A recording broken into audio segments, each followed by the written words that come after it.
Rob Seacoke, Future Farm. Today's innovations, tomorrow's solutions.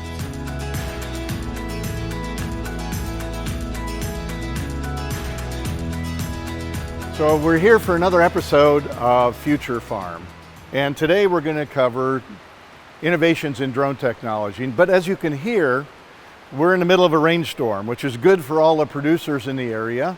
And we're going to talk loudly so you can hear us. But Jim, drones are being used more and more for applications of herbicides, insecticides, and tell us a little bit more about that. Yeah, exactly. I mean, we've had lots of challenges over the years in trying to get fungicides, insecticides, and herbicides applied on all of the acres.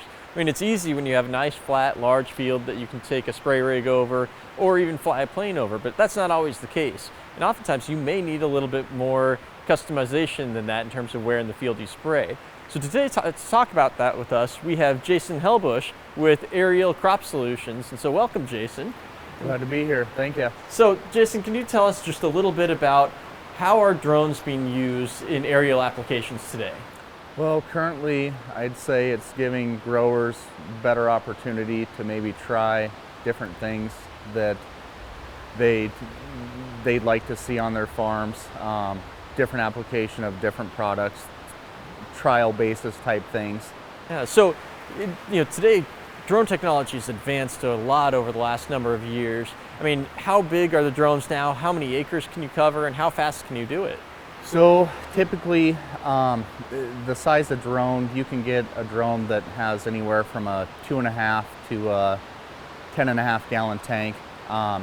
This particular drone, the T40 DJI, they say you can do about 300 acres a day per drone. So that's fantastic. That's a lot more acres than I would have expected.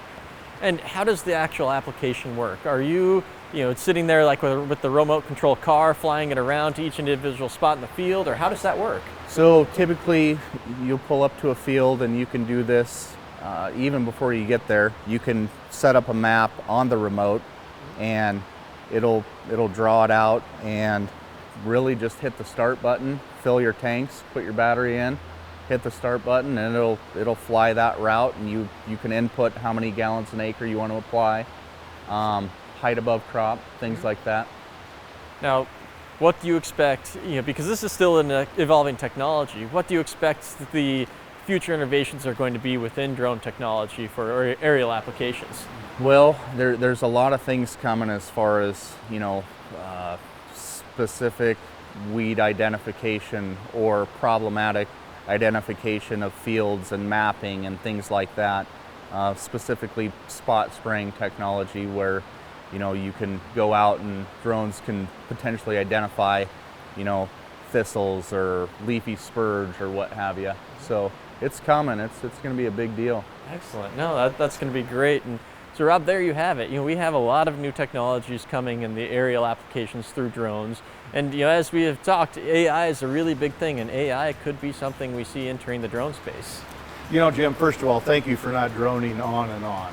Appreciate that. But my takeaway from what Jason said is that really the sky's the limit. Is that right? That's exactly right. Thank you, Jason. We really appreciate it.